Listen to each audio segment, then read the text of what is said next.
Hello hi. నిన్నటి అగ్ని పరీక్ష ఎపిసోడ్ అయితే చాలా బాగా అనిపించింది నాకు. అలాగే రివ్యూ కూడా నేను అంతే హైప్ గా అంతే జోష్ గా నేను ఇచ్చాను. అండ్ ఇప్పుడు ఇవాళ ఎపిసోడ్ కి వచ్చేస్తే ఎపిసోడ్ 2 జెన్యున్ గా నా రివ్యూ నేను చెప్తున్నాను. ఎపిసోడ్ చూసి నాకు అనిపించింది నేను మీతో షేర్ చేసుకుంటున్నాను. అండ్ మీరు కూడా ఎపిసోడ్ చూసారు కదా, మీకు ఎలా అనిపించిందో నాకు కామెంట్ లో అయితే చెప్పండి. నేను చూస్తాను. అండ్ అలాగే వీడియోలోకి వెళ్లే ముందు లైక్ అండ్ సబ్స్క్రైబ్ చేసేసుకోండి. Let's get in to the video. Okay, నిన్న వచ్చేసి 8 క్యాండిడేట్స్ అయితే ఎంటర్ అయ్యారు. కొంతమందిని ఎలిమినేట్ చేశారు, కొంతమందిని టాప్ 15 లో పంపించారు, కొంతమంది హోల్డ్ లో పెట్టారు. అండ్ అలాగే ఇవాళ ఎపిసోడ్ లోకి వచ్చేస్తే 9th entered candidate demon Pavan. Demon Pavan గురించి మాట్లాడుకునే ముందు ఒక చిన్న నా నుంచి ఒక చిన్న మాట. నాకు ఇవాళ ఎపిసోడ్ నాకు అంత కిక్ ఇవ్వలేదు, నాకు అంత నచ్చలేదు, అంతేం అనిపించలేదు. నిన్నట్లాగా ఈ రోజు అంత హుషారుగా ఎపిసోడ్ లేదు. మేబీ అది వచ్చిన క్యాండిడేట్స్ వల్లనా లేక దేని వల్ల నాకు అర్థం కాలేదు, తెలియలేదు. కానీ నిన్న ఉన్నంత హైప్ గా ఇవాళ అంత ఎపిసోడ్ అయితే అంతేం లేదు. ముందుగా నెక్స్ట్ రేపటి నుంచి ఎపిసోడ్స్ ఎలా ఉంటాయో నెక్స్ట్ చూద్దాము. అండ్ అలాగే ఇప్పుడు మనం క్యాండిడేట్స్ దగ్గరికి వచ్చేద్దాం. డిమాండ్ పవన్ అందరికి well known person. Instagram reels నుంచి చాలా మందికి తెలుసు. ఓకేనా? అతని గురించి మాట్లాడాలంటే ఈ రోజు అంతా వచ్చిన క్యాండిడేట్స్ గురించి అంతా బ్రీఫ్ గా వెళ్ళిపోతుంది. ఎక్కువ ల్యాగ్ చేసి మాట్లాడే అంత కథ ఏం లేదు ఇక్కడ. ఈ రోజు వచ్చిన వాళ్ళలో అక్కడక్కడ కొంతమంది అయితే మాత్రం నాకు సూపర్ గుడ్ అని అనిపించింది. వాళ్ళ గురించి కూడా నేను చెప్తాను. అండ్ అలాగే డిమాండ్ పవన్ దగ్గరకు వచ్చేస్తే వచ్చి రాగానే ఇంట్రొడక్షన్ బ్రీఫ్ గా ఇచ్చేసాడు. ఎక్కడ ఏ సోది ఏ ల్యాగ్ చేయకుండా, జడ్జెస్ ని హోస్ట్ ని విసిగించకుండా, ఏ ల్యాగ్ లేకుండా ఫ్రీగా అండ్ తను ఏం చెప్పాలనుకుంటున్నాడు, తన స్కిల్స్ కానివ్వండి, తన ఏం చేస్తున్నాడు, ఏం చేసేవాడు అండ్ ఎవ్రీథింగ్, తన ఇంట్రడక్షన్ నుంచి ఎండ్ వరకు ఎవ్రీథింగ్ బ్రీఫ్ గా అయితే చెప్పేశాడు. ఇంకా అతని స్కిల్స్ కి అండ్ అతని మాటలకి ఎవ్రీథింగ్ జడ్జెస్ అయితే ఇంప్రెస్ అయిపోయి 3 గ్రీన్ ఇచ్చేసి టాప్ 15 కి అయితే పంపించేశారు. Entered into top 15 direct. And next candidate 10th candidate దమ్ము శ్రీజ. ఈ అమ్మాయి గురించి చాలా మాట్లాడుకోవాలనిపిస్తుంది, కానీ నన్ను కూడా ఎక్కడ మీరు కీచుగొంత అంటారేమో అని కొద్దిగా మాట్లాడతాను ఈ అమ్మాయి గురించి కూడా. ఇలాంటి అమ్మాయి హౌస్ లో నా ఒపీనియన్ చెప్తున్నా, ఆ అమ్మాయి వాయిస్ మీకు కొంచెం నచ్చకపోవచ్చు.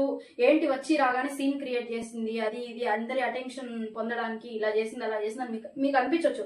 It's your own opinion. But my own opinion is ఇలాంటి అమ్మాయి హౌస్ లో ఉండడం కరెక్ట్ అని నాకు అనిపిస్తుంది. ఎందుకంటే అలాంటి కొంచెం అమ్మాయి చిలిపి చేష్టలు కానివ్వండి, అట్లాంటి అరుపులు కానివ్వండి, కొంచెం క్రింజ్నెస్, ఆ క్రింజ్నెస్ అనేది ఇప్పుడు మనకి లైఫ్ లో క్రిస్పీనెస్ క్రింజినెస్ లేకపోతే అంత కిక్ ఉండదు. అలాగే ఆ హౌస్, బిగ్ బాస్ హౌస్ అనేది కూడా ఒక మినీ సొసైటీ. అక్కడ చాలా రకాల పీపుల్స్ గ్యాదర్ అవ్వాలి, చాలా కొత్త క్యారెక్టర్స్ అన్ని వాళ్ళు కలవాలి, వాళ్ళు గొడవలు వేసుకోవాలి, కలిసిపోవాలి, అన్ని చాలా మనం బిగ్ బాస్ హౌస్ నుంచి మనం చాలా నేర్చుకుంటాము.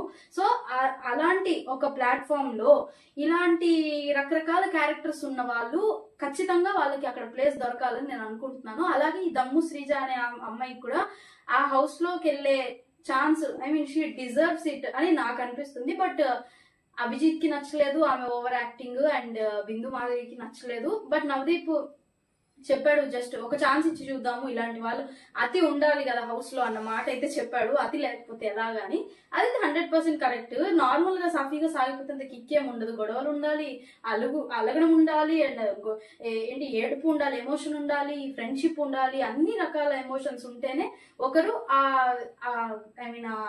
అది రియాలిటీ షో కాబట్టి చూసే జనాలు ఇవన్నీ ఖచ్చితంగా ఎక్స్పెక్ట్ చేస్తారు. అందులో ఏ ఒక్కటి తక్కువైనా సీజన్ కి టీఆర్పీ కాదు కదా, కనీసం టీవీ కూడా ఎవరు ఆన్ చేయరు బిగ్ బాస్ టైం కి. ఓకేనా? సో నా ఒపీనియన్ అయితే she deserves to be in to the house. Okay, to enter into the house. And 2 red and 1 green అయితే వచ్చింది ఆమెకి. ప్రెసెంట్ అయితే హోల్డ్ లో ఉంది. నెక్స్ట్ టాస్క్ లో ఏదో సంథింగ్ ఫైనలైజ్ చేసి మీరు వెళ్ళరా అన్నది అయితే జడ్జెస్ చెప్తారంట. దాని గురించి నెక్స్ట్ మాట్లాడదాం. అండ్ అలాగే 11th ఎంటర్డ్ వచ్చేసి ఊర్మిళ అనే అమ్మాయి. ఈమె కంప్లీట్ గా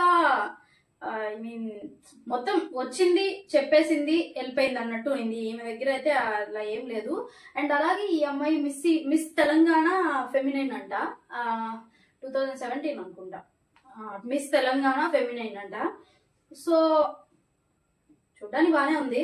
బట్ ఏమో ఆ అమ్మాయి హౌస్ లోకి వెళ్తే ఎలా ఉంటది, ఏంటి, ఏం చేస్తుంది ఆ అమ్మాయి దగ్గర అని. అంటే ఇది అసలు అగ్ని పరీక్ష ఇది కాదు, ఇది అగ్ని పరీక్ష కాదు. ఫస్ట్ ఆడిషన్స్ చేస్తున్నారు, 45 మెంబర్స్ ని ఆడిషన్ చేస్తున్నారు. 45 నుంచి 15 మెంబర్స్ ని తీసి టాప్ 15 కి అయితే అగ్ని పరీక్ష పెడతారు. అదే అసలైన అగ్ని పరీక్ష. ఆ తర్వాతే వాళ్ళని హౌస్ లోకి ఎంటర్ చేస్తారు, పంపించే కామనర్స్ ని హౌస్ లోకి ఎంటర్ చేస్తారు. సో ఈ ఆడిషన్స్ లో వాళ్ళు ప్రూవ్ చేసుకుంటేనే టాప్ 15 లో ఉంటారు. అదే టాప్ 15 లో వాళ్ళు ప్రూవ్ చేసుకుంటేనే హౌస్ లోకి వెళ్తారు. అది ప్రాసెస్ అన్నమాట. చాలా సింపులే, బట్ అక్కడ చేసే వాళ్ళకి తెలుస్తుంది ఆ కష్టం. మనకైతే తెలియదు కదా, జస్ట్ చూస్తాము, మన ఒపీనియన్స్ మనం షేర్ చేసుకుంటాం, మాట్లాడుకుంటాం. సో ఈ ఊర్మిళ అనే అమ్మాయి దగ్గరకు వచ్చేస్తే నాకేమంత అనిపించలేదు ఈ అమ్మాయి హౌస్ లోకి వెళ్ళాలి అంటే. ఏ ఎమోషన్ బయట పడలేదు ఆ అమ్మాయి. నాట్ ఓన్లీ ఒక చిన్న ఎమోషన్, హ్యాపీనెస్ కానివ్వండి, ఒక ఎమోషన్ ఒక ఎమోషనల్ ఫీలింగ్ కానివ్వండి, ఒక ఎనీథింగ్ అసలు ఏం లేదు అమ్మాయి దగ్గర అంతా నాకు అనిపించింది. She's not deserved to enter into the Bigg Boss house అని నాకు అనిపించింది. అట్లీస్ట్ టాప్ 15 లో కూడా అసలు ఆమె డిజర్వ్డ్ అయితే కాదు. సో 2 రెడ్ అండ్ 1 గ్రీన్ అయితే ఇచ్చారు, హోల్డ్ ఉంది. అండ్ అలాగే ఈ మధ్యలో కొంతమంది ఎపిసోడ్ మధ్యలో కొంతమందిని పిలిచి చిన్న చిన్నవి క్లిప్స్ పెట్టారు, మీకు గమనించుంటే. ఒక 10 మెంబర్స్ ఆ 10 మెంబర్స్ ఏంటంటే టైం వేస్ట్ చేయడం, అంటే వాళ్ళకి అంత టైం లేదు కదా, వాళ్ళకి ఇచ్చిందల్లా 10 days. ఈ 10 days లో వాళ్ళు అగ్ని పరీక్షని కంప్లీట్ చేయాలి. సో వాళ్ళు ఏం చేస్తారంటే ఈ 10 మెంబర్స్ ని ఆల్రెడీ ఎలాగో వాళ్ళని ఎలిమినేట్ చేశారు కాబట్టి ఆ ఎలిమినేటెడ్ క్యాండిడేట్స్ ని మాత్రమే చిన్న చిన్న క్లిప్స్ ద్వారా మనకి చూపించారు. వాళ్ళు ఏంటంటే జస్ట్ వచ్చి వెళ్ళిపోవడం. ఎందుకంటే వాళ్ళకి జడ్జెస్ ఇంప్రెస్ అవ్వలేదు, సో రెడ్ ఫ్లాగ్ ఇచ్చారు ముగ్గురు. So they are directly eliminated. అది ఆ మధ్యలో వచ్చిన 10 మెంబర్స్ క్లిప్స్. అండ్ అలాగే ఆ తర్వాత ఎంటర్ అయిన శాస్త్రి ఆయన ఎందుకు ఆ గెటప్ లో వచ్చాడో నాకు అర్థం కాలేదు. వైట్ అంటున్నా, శారీ కట్టుకొని ఇట్లా విగ్గు పెట్టుకొని ఆయన వచ్చాడు కదా, ఆయన ఎందుకు ఆ గెటప్ లో వచ్చాడో నాకైతే అర్థం కాలేదు. అస్సలు 100కి 1000% అతను హౌస్ లోకి వెళ్ళడానికి డిజర్వ్డ్ కాదు. అలాంటి పర్సన్స్ కి స్టేజ్ వేరే ఉంటది. ఇంత పెద్ద షోకి అలాంటి పర్సన్స్ రావడం అంటే నేను అతన్ని ఇన్సల్ట్ చేయట్లేదు, బట్ స్టిల్ అతను ఓన్ గా అతనికి ఒక క్లారిటీ లేదు. నేను ఎందుకు ఈ స్టేజ్ మీదకి వచ్చాను, అసలు నేను ఎందుకు బిగ్ బాస్ హౌస్ కి వెళ్ళాలనుకుంటున్నాను ఏంటి అన్నది అతనికి ఒక క్లారిటీ లేదు. అండ్ అలాగే నెక్స్ట్ వచ్చిన ఆయన పేరు ఏం నరసయ్య శాస్త్రి, వీళ్ళిద్దరిని ఎలిమినేట్ చేసేసారు. Total both are eliminated. 3 flags, red flags 3 ఇచ్చేసారు. ముగ్గురు జడ్జెస్ ఇంప్రెస్ అవ్వలేదు, ఎలిమినేట్ చేసేసారు. అండ్ అలాగే ఈ నరసయ్య అనే ఆయన కూడా స్కిల్స్ ఏవో కొంచెం చూపిస్తూ ఉన్నాడు, బట్ నాకైతే అంత అనిపించలేదు. వాళ్ళిద్దరూ వేస్టే ఆ షోకి అని నాకు అనిపించింది. జడ్జెస్ కూడా అదే ఫీల్ అయ్యి రెడ్ ఫ్లాగ్ ఇచ్చారు, ఎలిమినేట్ చేశారు. అండ్ అలాగే 14th కంటెస్టెంట్ అయితే ఆయన పేరు నాగప్రశాంత్ అంట. అతను లాయర్ అంట. వచ్చాడు, సైలెంట్ గా ఉన్నాడు, ఏదో చెప్పాడు, ఆయన గురించి ఏదో మాట్లాడాడు. ఏం చేస్తావు నువ్వు హౌస్ లోకి వెళ్ళని అడిగితే, అది హౌస్ లోకి వెళ్ళాక నేను ఏం చేయాలో అది చేస్తాను అని చెప్పాడు. అతను ఒక సెంటెన్స్ అయితే చెప్పాడు. అసలు అది ఏ మాత్రం కరెక్ట్ కాదు. He's not suitable for Bigg Boss అని నాకు అనిపించింది. సో 2 రెడ్ అండ్ 1 గ్రీన్ ఇచ్చి హోల్డ్ లో ఉంచారు. అతన్ని చూద్దాము ఏం చేద్దాం అని చెప్పేసి. ఇంకా నెక్స్ట్ అతను ఏంటి అన్నది చూడాలి. అండ్ అలాగే 15th ఎంటర్డ్ క్యాండిడేట్ శ్రేయ. ఈ అమ్మాయికి 19 years. ఈ అమ్మాయి చాలా చిన్న పిల్ల, బట్ ఏదో చేస్తున్నాను, ఏదో ఛానల్లో వర్క్ చేస్తున్నాను ఇట్లా అని చెప్పేసి చెప్పింది. వాళ్ళ ఫ్యామిలీ గురించి కూడా అంతా చెప్పింది. చాలా మిడిల్ క్లాస్ ఫ్యామిలీ. మమ్మీ వంట చేస్తారు అండ్ డాడీ అలాగే డాడీ టైలరింగ్ అని చెప్పింది. ఇంకా అమ్మాయి వచ్చేసి ఇంట్లో మమ్మీకి హెల్ప్ చేస్తూ అంతా ఫైనాన్షియల్ గా అంత అసలు అంటే చాలా చాలా క్లవర్ పాప. చాలా అసలు 19 years కే హౌస్ రెస్పాన్సిబిలిటీస్ ఇలా తీసుకొని మమ్మీ డాడీకి హెల్ప్ఫుల్ గా ఉండడము, 19 years కే ఆ అమ్మాయి ఇంత చేయడం అన్నది చాలా గొప్ప విషయం. అండ్ అలాగే స్టేజ్ పై కూడా ఇంత చిన్న వయసులోనే స్టేజ్ ఫియర్ అనేది లేకుండా హ్యాపీగా కూల్ గా ఫ్రీగా ఆ అమ్మాయి ఏంటన్నది అక్కడ ముగ్గురు జడ్జెస్ కి కళ్ళకు కట్టినట్టు చూపించి తన స్కిల్స్ గురించి అంతా చూపించి అంతా చేసేసి ఇంప్రెస్ అయ్యారు. ముగ్గురు కూడా 3 గ్రీన్ ఫ్లాగ్స్ అయితే ఆ అమ్మాయికి ఇచ్చేసి టాప్ 15 లోకి పంపించేశారు. అండ్ మై ఒపీనియన్ వచ్చేసి she deserves to get in to entered house. ఓకేనా, ఆ అమ్మాయి బిగ్ బాస్ హౌస్ లోకి వెళ్ళడానికి డిజర్వ్డ్ అని నాకు అనిపించింది. అంటే ఇంకా అలాంటి అమ్మాయిలకి ఖచ్చితంగా ఆపర్చునిటీస్ రావాలి. అంటే అలాంటి పొజిషన్ లో అంత కష్టాలు పడి పైకి వచ్చిన అమ్మాయిలు, ఇంతవరకు వస్తున్న అమ్మాయిలు ఏంటంటే వాళ్ళు ఖచ్చితంగా ఏదో సాధించాల్సిందే అన్న కసితో వాళ్ళు వెళ్తారు కాబట్టి ఖచ్చితంగా సాధించి వస్తారని నా గట్టి నమ్మకం. సో అలాంటి వాళ్ళకి ఒక ఛాన్స్ ఇవ్వడంలో తప్పు లేదని నాకు అనిపించింది. అండ్ అది మీ ఓటింగ్ పైన ఆధారపడి మన ఓటింగ్ పైన అయితే ఆధారపడి ఉంటది. అండ్ అలాగే 16th ఎంటర్డ్ క్యాండిడేట్ రవి జుట్టు చూపించుకుంటూ వచ్చాడు.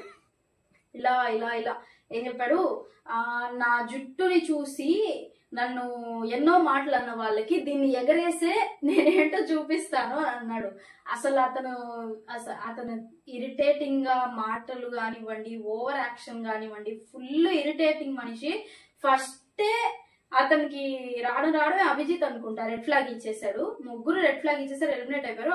అసలు అలాంటి వాళ్ళని ఎందుకు బిగ్ బాస్ స్టేజ్ పైకి మీరు పంపిస్తున్నారు అని చెప్పేసి ఒక చిన్న లెటర్ అయితే బిగ్ బాస్ టీమ్ కి, అంటే ఒక చిన్న మెసేజ్ అయితే బిగ్ బాస్ టీమ్ కి వెళ్ళిందని చెప్పి ఇన్ఫర్మేషన్ అయితే వచ్చింది. అది ఎంత నిజం అబద్ధం మనకు తెలీదు.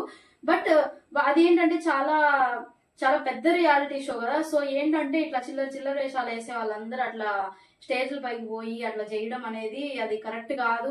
నచ్చని వాళ్ళు కొంతమంది అలా వాళ్ళకైతే మెసేజ్ పంపించడం అయితే జరిగిందంట. సో నా ఒపీనియన్ వచ్చేసి అసలు అతను ఆ స్టేజ్ టాప్ 15 దేవుడు ఎరుగు, ఆ స్టేజ్ ఎక్కే అంత సీన్ కూడా అతనికి లేదని నా పర్సనల్ ఒపీనియన్, నా ఫీలింగ్. ఓకేనా.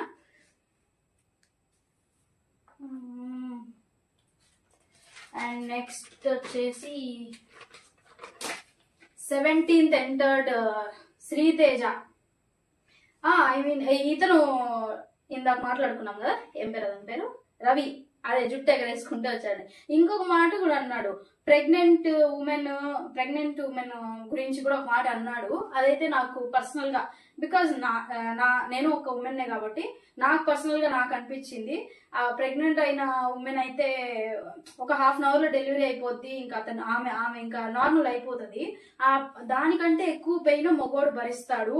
ఇట్లా ఫ్యామిలీ రెస్పాన్సిబిలిటీస్ అని, జాబ్స్ అని, అదని ఇదని, శాలరీ సరిపోక అదని ఇదని చాలా మాట్లాడాడు. అది చాలా ఓవర్గా మాట్లాడాడు. అది నవదీప్ గారికి అండ్ బిందు మాధవి గారికి అయితే అసలు ఏ మాత్రం నచ్చలేదు. శ్రీముఖి కూడా ఒక చిన్న పనిష్మెంట్, అది టాస్క్ లాగే తను పనిష్మెంట్ ఇచ్చింది. చీర కట్టుకొని నువ్వు హీల్స్ వేసుకొని ర్యాంప్ వాక్ చేస్తూ వచ్చి ఆడవాళ్ళే గొప్ప అని చెప్పు అని అంటే, అతను నేను చెప్పను, నేను చేయను అని అన్నాడు. ఇంకా అలా అయితే నువ్వు వెళ్ళిపోవచ్చు అని చెప్పేసి ఇంకా ముగ్గురు రెడ్ ఫ్లాగ్ ఇచ్చారు. ఆ తర్వాత అతను లేదు నేను నడుస్తానని చెప్పి చీర కట్టుకొని అతను హీల్స్ వేసుకొని నడుస్తూ వస్తూ ఇప్పుడు చెప్పు నువ్వు ఆడవాళ్ళు గొప్ప అని అంటే, టాస్క్ కోసం ఏదో చెప్పాడు అతను. దీనికోసం మీరు ఏది చెప్తే అది నేను చేయలేను, నేను చెప్పను అని అనుకున్నది నేను ఎందుకు చెప్తాను అని చెప్పేసి కొంచెం ఎదిరించి మాట్లాడినట్టు నాకు అనిపించింది. అలాగే మగవాళ్ళు తక్కువ అని నేను అనను, బట్ ఆడవాళ్ళని అలా మాట్లాడడం అతను అది ఏమాత్రం కరెక్ట్ కాదు. సో జడ్జెస్ తీసుకున్న డెసిషన్ కరెక్ట్ అని నాకు అనిపించింది. అండ్ ఆల్సో నా ఒపీనియన్ కూడా he didn't deserve that. Okay. And అలాగే 17th ఎంటర్డ్ శ్రీతేజ ఆల్మోస్ట్ చాలా మందికి తెలిసి ఉండకపోవచ్చు. అతను ప్లేబ్యాక్ సింగర్ అంట. అంటే నేను కూడా ఇట్లా బిగ్ బాస్ అప్డేట్స్ కి కొంచెం ఇట్లా స్టార్టింగ్ అగ్ని పరీక్ష ఆడిషన్స్ కి ముందు కొంచెం రూమర్స్ వస్తూ ఉండే, ఇట్లా శ్రీతేజ అనే సింగరు రాబోతున్నాడంట హౌస్ లోకి అని చెప్పేసి. ఆ తర్వాత తెలిసింది అగ్ని పరీక్ష అనే ఒక కాన్సెప్ట్ వీళ్ళు ముందు ఫస్ట్ ఇది పెట్టారు లాంచ్ కి ముందు అని చెప్పేసి. బట్ ఇప్పుడు అతను హౌస్ లోకి వెళ్తున్నాడా లేదా అన్న విషయం పక్కన పెడితే అతనికి 2 రెడ్ అండ్ 1 గ్రీన్ ఫ్లాగ్ అయితే ఇచ్చారు. అండ్ ఐ మీన్ హోల్డ్ లో ఉన్నాడు. అండ్ అలాగే అతను రావడమే కాన్ఫిడెంట్ గా కూల్ గా వచ్చాడు. ప్రశాంతంగా నీట్ గా మాట్లాడుకున్నాడు, కూల్ గా మాట్లాడాడు, తన గురించి చెప్పాడు. అలాగే జడ్జెస్ ఒక పాట పాడిచ్చారు. ఆ తర్వాత 2 ఫ్లాగ్ ఇచ్చి ఒక రెడ్ ఫ్లాగ్ ఇచ్చి ఇంకా అతని హోల్డ్ అయితే పెట్టడం జరిగింది. ఇంకా అతను టాప్ 15 లోకి వెళ్తాడా లేదా అన్నది అండ్ నెక్స్ట్ విషయం. అండ్ అలాగే ఇప్పుడు ఆ శ్రీతేజ తర్వాత ఈ చిన్న క్లిప్స్ అయితే వచ్చినాయి. ఈ 10 మెంబర్స్ వచ్చి వెళ్ళారు కదా, సో ఆ క్లిప్స్ అయితే అట్లానే వచ్చినాయి. వాళ్ళ గురించి అయితే నేను ఆల్రెడీ చెప్పేశాను కదా. అండ్ అలాగే స్మార్ట్ గా ఆన్సర్ చేసిండు మనీష్ అనే అతను వచ్చాడు నెక్స్ట్. శ్రీతేజ ఆ తర్వాత ఈ ఎంటర్ అయిన 10 మెంబర్స్ ఎలిమినేట్ చేస్తారు కదా, చిన్న క్లిప్స్ వేశారని చెప్పారు కదా, వీళ్ళ తర్వాత మనీష్ అనే ఒక అతను ఎంటర్ అయ్యాడు. అతను చాలా స్మార్ట్ గా ఆన్సర్స్ ఇచ్చాడు. అభిజితే కదా స్టేజ్ పైకి వచ్చి అతనికి ఏదో చిన్న టాస్క్ ఇచ్చాడు. ఆ టాస్క్ లో కూడా స్మార్ట్ గా ఆన్సర్ ఇచ్చి జడ్జెస్ తో సూటిగా మాట్లాడి అంతా నీట్ గా మాట్లాడాడు. తన పర్సనల్ లైఫ్ కానివ్వండి, ప్రొఫెషనల్ లైఫ్ కానివ్వండి, ఎవ్రీథింగ్ ఓపెన్ అప్ అయ్యి నీట్ గా మాట్లాడి అతని ఎమోషన్స్ అన్ని వాళ్ళకి చూపించడం అండ్ అతని స్కిల్స్ అన్ని వాళ్ళకి చూపించి ఇంప్రెస్ చేశాడు జడ్జెస్ ని. But 2 green and 1 red flag అయితే ఇచ్చాడు, జస్ట్ హోల్డ్ లో ఉంచారు. నెక్స్ట్ చూడాలి. ఆ తర్వాత కల్కి అనే ఆమె వచ్చింది. ఆమె గురించి ఏం చెప్పాలి అంత నాకేం అనిపించలేదు, కానీ ఆమె రావడమే అంటే వచ్చింది జెన్యున్ గా ఆమెకి ఎలా మాట్లాడాలనిపించిందో అలాగే ఆమె మాట్లాడింది. అండ్ అలాగే physically she's fit. And Bindu Madhavi and Sreemukhi ఈ హ్యాండ్ రెజ్లింగ్ అంటారు కదా, అది చేశారు.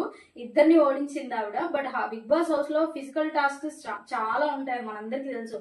అమ్మాయి అబ్బాయి తేడా లేకుండా పెడుతూ ఉంటారు బిగ్ బాస్. వాటన్నిటిని ఎదుర్కొనే ముందుకెళ్ళాలి హౌస్ లోకి అయితే. ఇంకా ఆమె దానికి సూటబుల్ అని చెప్పేసి నాకు అనిపించింది. బట్ నాకు ఎమోషన్స్ వీటి గురించి పక్కన పెడితే she's physically so fit. So that's why ఆమె సూటబుల్ హౌస్ కి అని నాకు అనిపించింది, నా opinion. But 2 green and 1 red flag ఇచ్చి హోల్డ్ లో ఉంచారు. తర్వాత ఏం జరుగుద్దో చూద్దామని. అలాగే ఇక్కడ ఈ రోజు జరిగిన ఎపిసోడ్స్ లో కల్కి is the last candidate. And రేపు వచ్చే వాళ్ళ గురించి రేపు వీడియోలో మాట్లాడదాము. అండ్ ఈ వీడియో ఎండ్ చేసే ముందు ఇంకొక మాట చెప్తాను చూడండి. ఈ అగ్ని పరీక్ష షో అసలు ఎందుకు కండక్ట్ చేశారు? ఇలా నార్మల్ గా ఇప్పుడు ప్రశాంత్ లాస్ట్ సీజన్ లో వచ్చాడు, ఇంకా ఆ ముందు సీజన్ లో కొంతమంది ఒక 2-3 కామెంట్స్ వచ్చారని అనుకుంటా, టోటల్ 8 సీజన్స్ లో. అలాగే వీళ్ళు సింపుల్ గా చేసేయొచ్చు కదా, ఇట్లా కామనర్స్ ని పిలిచి ఇట్లా ఇంత సీన్ లేకుండా సింపుల్ గా చేసేయచ్చు కదా అని చెప్పేసి నాకు అనిపించింది. బట్ వాళ్ళు ఏ ధీమాతో వాళ్ళు అగ్ని పరీక్ష అనే కాన్సెప్ట్ ని పెట్టారో నాకు తెలియదు కానీ, బట్ జనాలు కూడా కొంచెం ఎంటర్టైన్ అవుతారు. ఎలాగో సెప్టెంబర్ 7th వరకు టైం పాస్ అవుతుంది కదా ఈ 10 days కామనర్స్ ని ఎంచుకోవడం అనేది. ప్లస్ ఏంటంటే మనలో ఒకరు అంత స్టేజ్ కి వెళ్ళి వాళ్ళు ఏదో సాధించాలని వెళ్తున్నారంటే ఖచ్చితంగా మనం కామనర్స్ గా మన సపోర్ట్ వాళ్ళకి ఎప్పుడు ఉండాలి. సెలబ్రిటీస్ దే ఉంది, వాళ్ళు ఆల్రెడీ పైకి ఎదిగారు కాబట్టి వాళ్ళు సెలబ్రిటీస్ అయ్యారు. So we have to support to commoners, ఓకేనా? బికాజ్ మనకు కూడా ఆ రోజు అలాంటి ఒక రోజు వచ్చినప్పుడు మనతో కూడా చాలా మంది నిలవాలి కాబట్టి మనం కూడా మనలో ఉన్న ఒకరిని మనం ఖచ్చితంగా వాళ్ళని సపోర్ట్ చేసి తీరాలి. అండ్ అలాగే ఈ అగ్ని పరీక్షకు వచ్చేస్తే నవదీప్ లేకపోతే అసలు ఈ షోలో కిక్కే ఉండదని నాకు అనిపించింది చూసిన 2 ఎపిసోడ్స్ లో. ఎందుకంటే అభిజిత్ ఫస్ట్ నుంచి చాలా కామ్ అండ్ కూల్ పర్సన్. బిందు మాధవి ఎక్కడ మాట్లాడాలి, ఎంతవరకు మాట్లాడాలి అంతవరకే ఉంటారు, పాయింట్ మాట్లాడతారు అంతవరకే. బట్ నవదీప్ దగ్గర ఎంటర్టైన్మెంట్ ఉంది, పాయింట్ ఉంది, కోపము అన్ని చూపిస్తాడు. ఫుల్ ఎంటర్టైనర్ నవదీప్ అయితే. నవదీప్ లేకపోతే అగ్ని పరీక్ష అంత జనాలు అంత మెచ్చి చూడరు, అంత సీన్ ఉండదు దానికి అని చెప్పేసి నాకైతే అనిపించింది. ఈ ఒక్క మాట మీతో షేర్ చేసుకోవాలనుకున్నాను. అండ్ అలాగే లైక్ అండ్ సబ్స్క్రైబ్ చేసుకోవడం మర్చిపోకండి. నా రివ్యూస్ మీకు ఎలా అనిపిస్తున్నాయో కింద కామెంట్ చేయండి. మీ రివ్యూస్ మీకు ఎలా అనిపించిందో నాకు చెప్పండి, నేను కామెంట్ బాక్స్ లో నేను చూస్తాను. అండ్ ఓకే, ఇక్కడతో ఈ వీడియో ఎండ్ అవుతుంది. నెక్స్ట్ రేపు ఎపిసోడ్ 3 ఏం జరిగింది, ఎలా జరిగింది, నాకు ఎలా అనిపించింది అన్నది నా రివ్యూ నేను మీతో షేర్ చేసుకోవడానికి రేపు కలుద్దాము. అంటిల్ దెన్ చలో రైట్, టాటా.